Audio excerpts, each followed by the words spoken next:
Hello friends, তোমরা সবাই কেমন আছো? আশা করি ভালো আছো। আবারও একটা নতুন মিনি ব্লগ নিয়ে চলে এসেছি। এই যে তোমরা দেখতেই পাচ্ছ আজকে আমি কি রান্না করতে চলেছি। হ্যাঁ, আজকে আমি মোচা রান্না করব।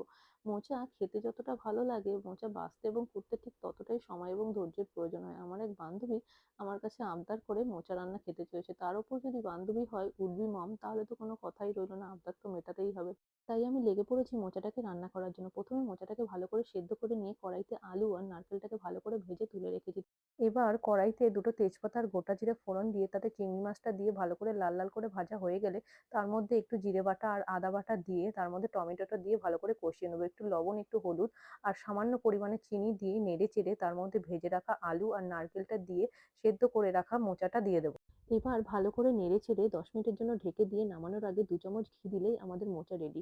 বান্ধবীর জন্য টিফিন বাটিতে তুলে রেখে বরকে খেতে দিয়ে দেবো। বর খেয়ে বলবে কিরকম হয়েছে। ভিডিওটি যদি তোমাদের ভালো লেগে থাকে প্লিজ পাশে থেকে লাইক, কমেন্ট, শেয়ার করে দিও। ওকে।